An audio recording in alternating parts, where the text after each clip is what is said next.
Celeb Savant is a career retrospective type interview focusing on singers, actors, and industry experts. Join Barrett Edelstein now as he dives into the entertainment world.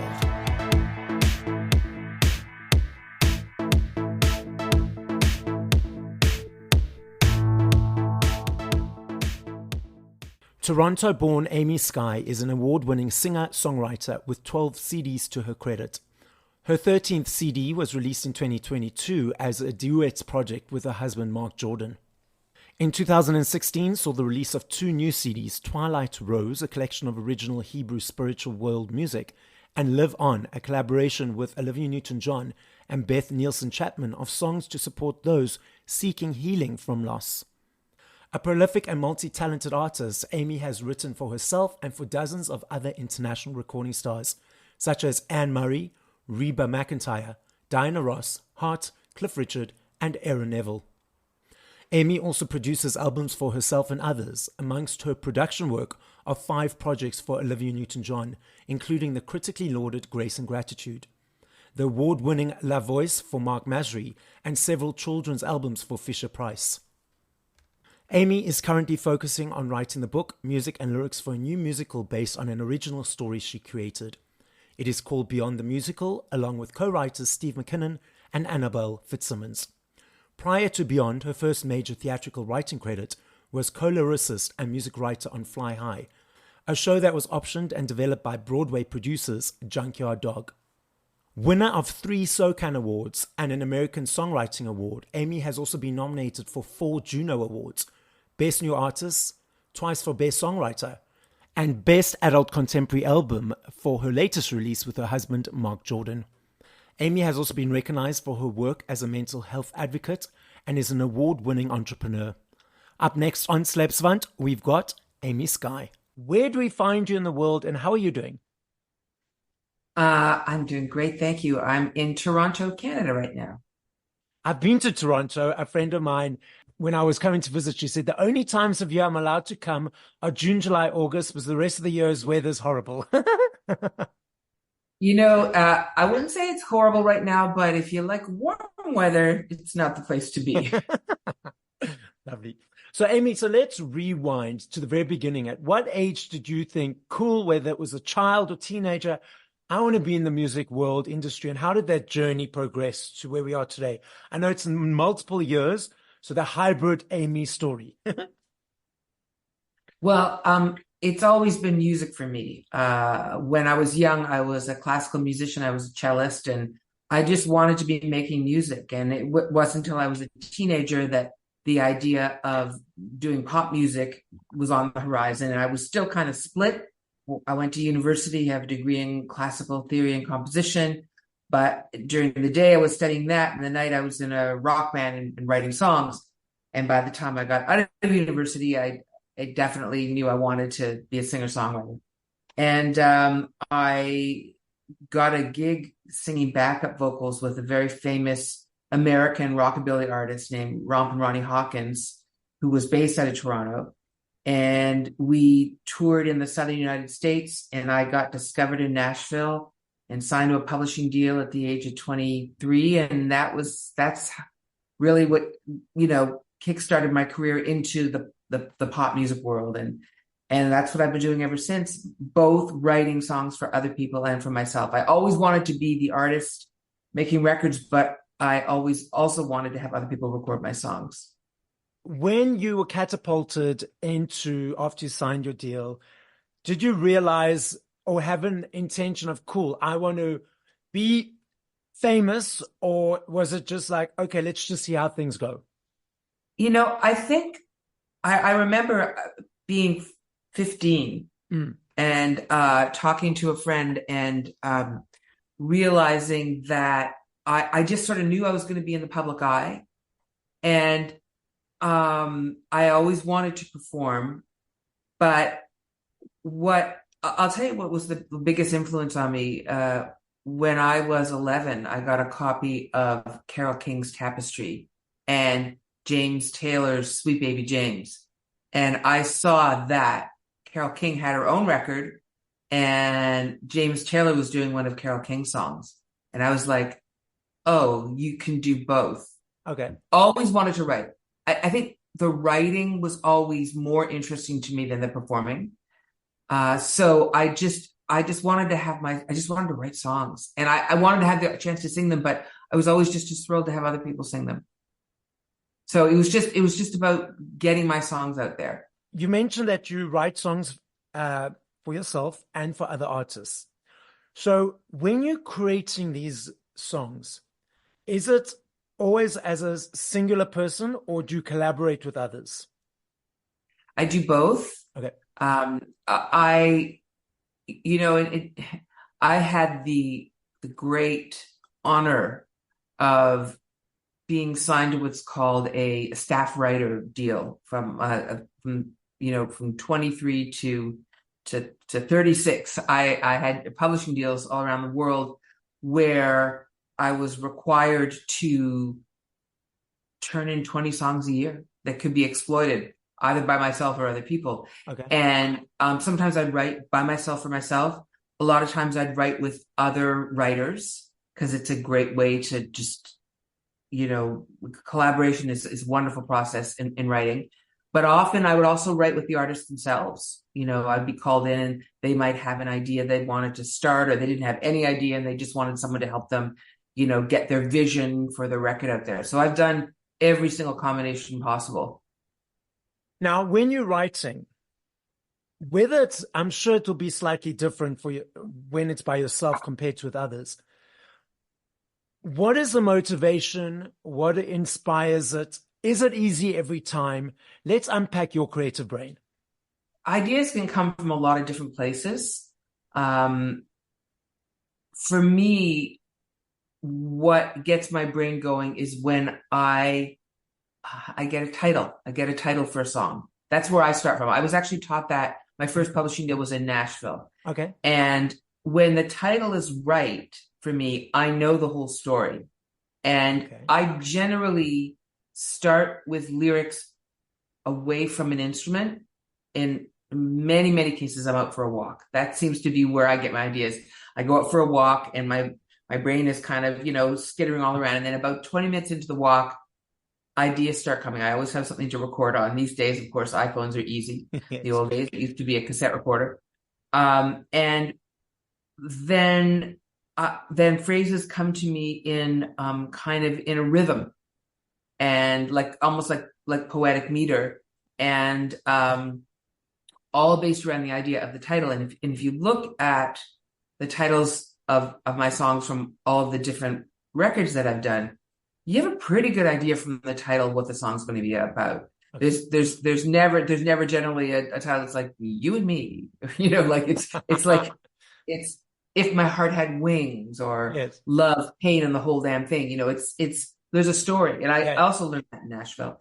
But there are times when I'm collaborating with a musical person. Sometimes we'll get in a room and they'll put up a groove, or sometimes somebody might even offer me a melody. I've just finished 2 Christmas songs. I'm writing songs to pitch to Christmas movies right now. Okay. Believe it or not, this is the time of year when you do that. Yeah. And I'm collaborating with an artist named Stefan Macchio over some of his instrumental piano pieces. So the melody was already written. So in that case, I'm just writing lyrics to a melody. But for me, if I'm the person that started the process, I like to start with the title. When you're creating a song, do you always know, okay, cool, this song is going to be for me, and this song is going to be for another artist?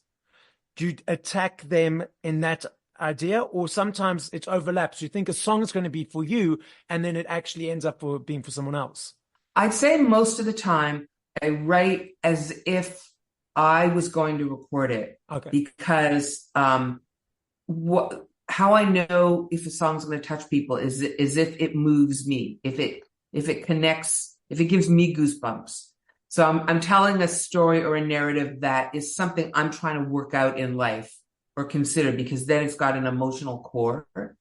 And what I would say, very rarely do I set out specifically to write for another person, but often what'll happen is I might get with an artist and they'll like a song, and we might change lyrics to suit their take on the world.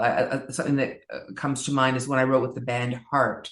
I wrote a bunch of songs that were kind of in a very rootsy style. I was writing them on guitar, and so they connected with them. They were sort of bluesy, but when we got together to actually collaborate, they heard two of the songs, Voodoo Doll and Cherry Blossom Road, and they liked the narrative, but they said, like, I wouldn't say this.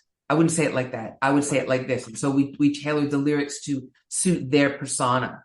If I'm sitting in a room with an artist, like from the top, then yes, then of course I might have some titles with me, but like I will get input from them. Like, what are they interested in?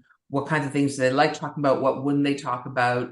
What's their vocal range? You take all those things into consideration in the room with someone else. But on my own, I generally write as if I'm the artist who's going to sing it. You've referenced emotions and you've referenced sort of words. So I'm diving into this.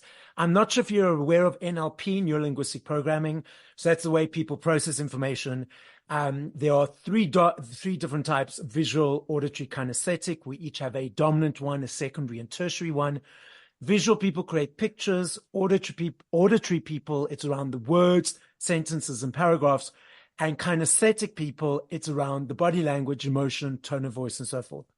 So focusing in your world specifically on music, not other areas of your life, because you might be in your secondary or tertiary when you're in the music space. So when you're listening to music of your own or by other artists, are you creating pictures? Are you hearing the words? Or is it about the emotion and feeling? That's really interesting because I'm married to a singer-songwriter, Mark Jordan, and he is also a visual artist. And everything that he writes is picture, picture, picture, picture, picture. And until I met him, I was very much focused on, let's say number 2 and number 3, words and emotions. But I would say, but since, and I've been influenced by his ability to paint pictures, and I try and incorporate that to tell a visual story. But for me, I think the core of it is, it starts with, am I emotionally communicating something that's real? And then I try and find interesting ways to say that. I'm a word person. I do a lot of writing outside of music as well, but I never take off the table the ability to paint a picture. If at all possible, I like to paint a picture as well, but not, and I'm also a Libra, so I'm two-brained, so I'm both linear and non-linear. Yes. So I dabble in all areas. And now when you're listening to music by other artists, are you able to just relax, enjoy, or is your creative, technical brain unpacking what's happening as you're listening? My technical brain is unpacking as I'm listening. Okay. Almost always. In fact, people are always like, "Oh, I went to see this person in concert and that person in concert." I'm like, it's generally not enjoyable for me. Like, it's because I'm just too busy thinking about all the technical stuff. Yeah. And imagining what I would do in that situation. And then a lot of times in the middle of a concert, I get an idea for a song and then I'm off writing a song in my head. So I love me a CD. I still budget for my CDs every month. For me, it's an energy exchange to you guys to say thank you for all the hard work you do. I love the journey of the choice, the journey of the receiving, the unpacking, the listening to songs 1 to 10 or 1 to 15, so forth. I'm not sure if you're aware that CDs, even cassettes and albums or vinyls are making a big comeback. The vinyls in this last year alone in the UK, 5.9 million sales, the biggest since 1990. But then we've also got these digital platforms whereby people consume music on. What is your observation and perceptions of the landscape currently? I think it's fascinating that people are gravitating back towards physical product. I know both our kids are singer-songwriters. Zoe Sky Jordan, she's in Los Angeles, and Ezra Jordan's in Nashville, and they press vinyl of their works. I haven't pressed vinyl of mine. I don't know that my demographic is into the vinyl, but I still have CDs. I still sell CDs. Absolutely. And I appreciate that you appreciate that a CD is created as an art form, that with a beginning, middle, and end, and even the amount of spacing between songs is something that you think about and decide on as a whole work. I know you've collaborated with the late Dame Olivia Newton-John. So how did that collaboration and projects come to be? I first met Olivia when I was living in Los Angeles in the mid '80s, and as I mentioned before, I was a staff writer. Who was I writing for? I was writing for Warner Chappell at that point, and she was making her first album after having given birth to her daughter Chloe. Yep. And she was taking that time in her life. She had so much pop success. I mean, literally, she was 37, but she had already had 20 years of pop success because she broke through very early. And she had a lot of song ideas that she wanted to bring into the world. So she wanted to make an album that was about some of the things that concerned her about the state of the world. And she reached out to her lawyer to ask him if he knew any female songwriters she could collaborate with. And her lawyer was partner to my lawyer. And so they put us together. And so we wrote a couple of songs on her album, Let's Talk About Tomorrow. I'm sorry, that was the song we wrote, Let's Talk About Tomorrow. The Yes. album was called Rumor. And we also wrote another song called Winter Angel, which was a B-side for that album. But we became friends and we really enjoyed each other's company. A few years after that album, she went back home to Australia. I went back home to Canada, and we lost touch physically, although we would speak occasionally. And we didn't see each other again till 2004, when she came to Toronto to play a concert. And I went to see her. And after the concert, she told me that she was looking for empowering anthems for women. And would I come to LA to write with her? Because she was doing an album that time for Hallmark, a themed album to support Breast Cancer Month. Yep. So we wrote some songs for that. And in the process of that, one of the songs I wrote for her for that album. Actually, I didn't actually write for it. I had written it and I submitted it to her for that album because it perfectly fit in with the album. It was a song called Serenity, based on the Serenity Prayer. And she loved that song so much. She'd already been on her cancer journey and, done a lot of that spiritual work that you do when you need to embrace life and choose life and also choose everything life offers you. And she said, I've always wanted to do a meditation project, and I think you'd be the person to do that with. And so that our next project was Grace and Gratitude, which was written to act as a contemplative set of songs that you use the healing energy of music to bring peace to people. And that album was just a revelation for both of us. I'd never made a full-length New Age album before, neither did she, and we loved it. And we wrote, it was so easy. It came together so quickly. And the fans just loved that soundscape, and they loved her voice in the lower register. So the next album that we did together was she was asked to do a Christmas album, but we used the same sonic landscape, very kind of New Age meditative. So that became kind of the signature for us. And then we just loved working together.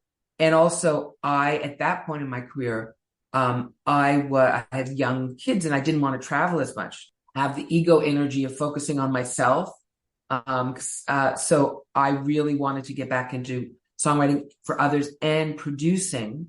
I loved being in control of a project from beginning to end, and making all the creative choices. And I asked her if I could produce, Grace and Gratitude, and it worked out so well that I then produced another 5 or 6 projects for her.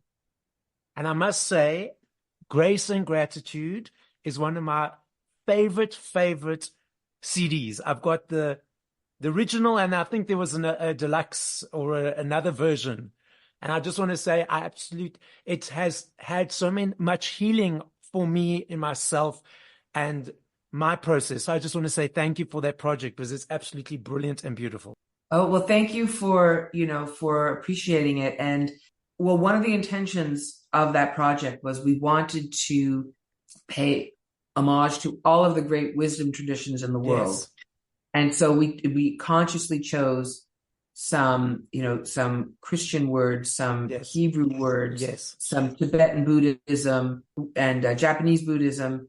And we wanted people to feel seen and included in the whole process. And I don't know if you're a fan of Grace and Gratitude, you might also know that we used a theme for the lyric cycle, which was the sacred wisdom of the chakras. Yes.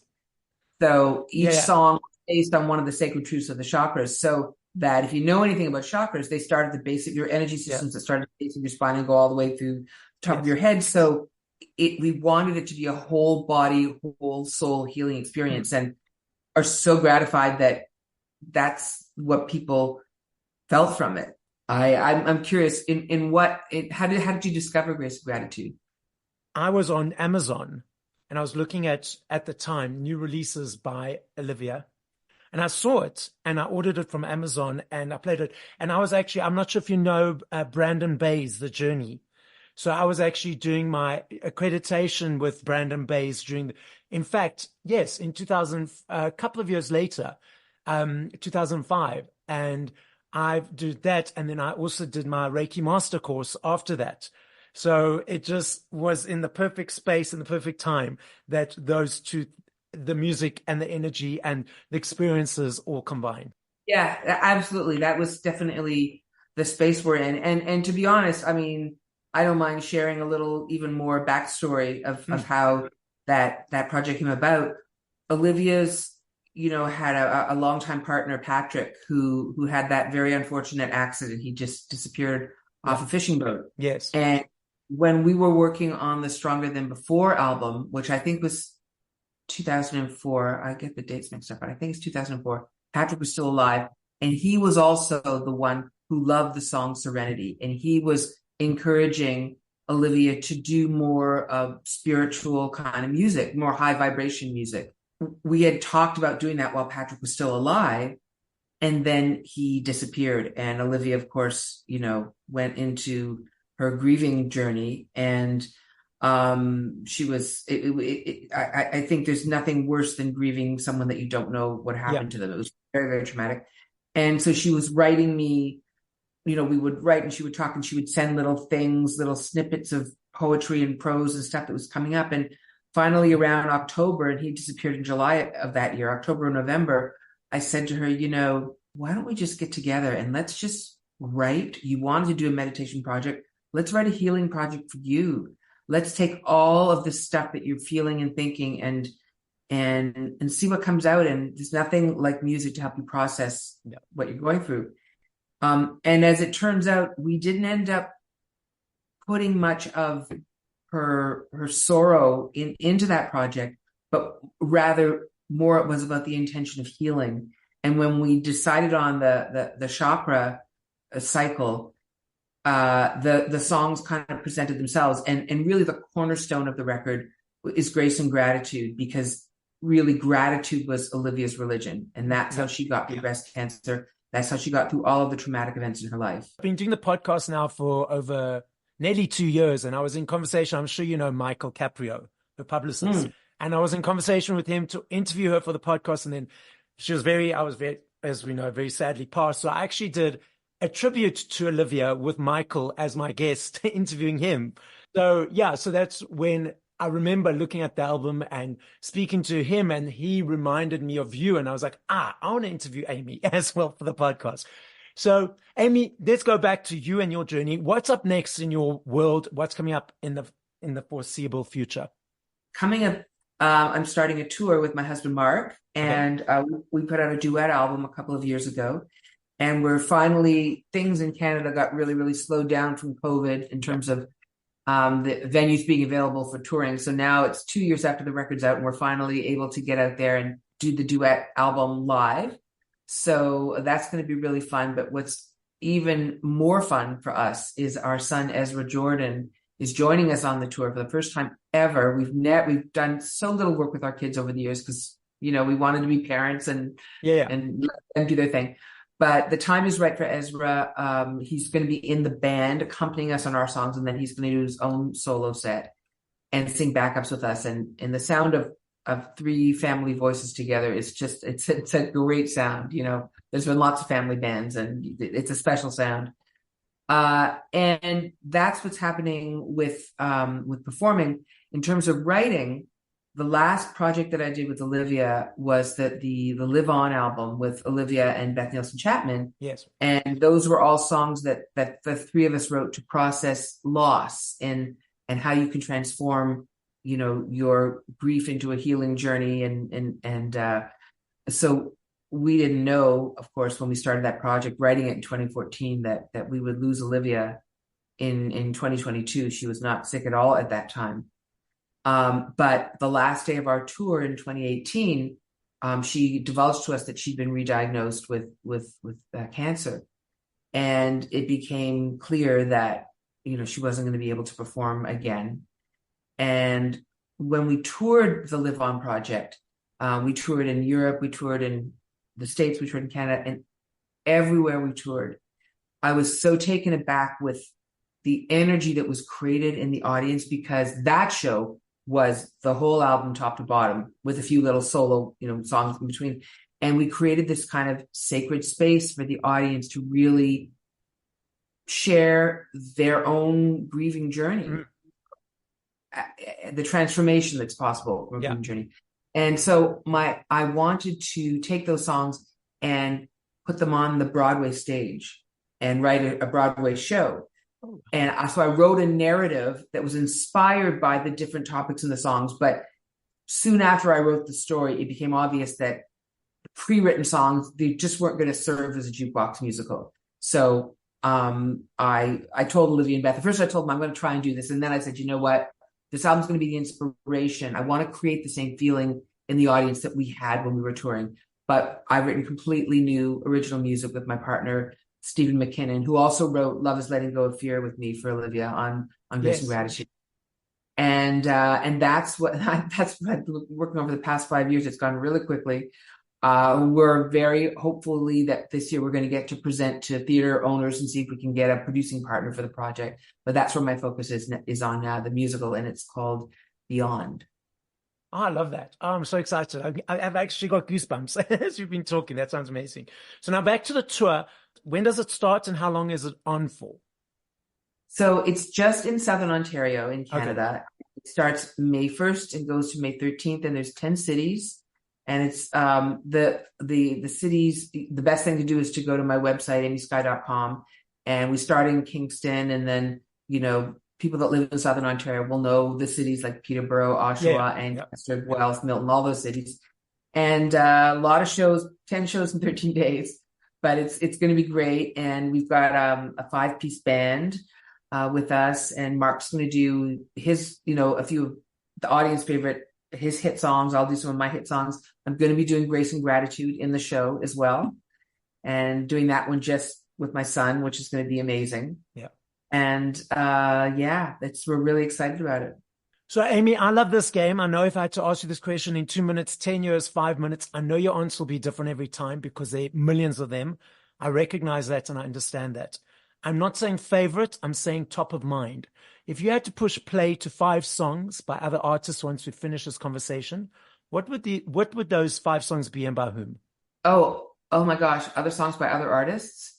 Or if you can't think of songs, maybe just 5 artists that you just push play to.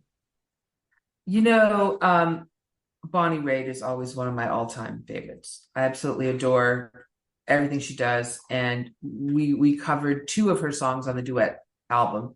She's one of the greatest singers of all time. So anything Bonnie Raitt.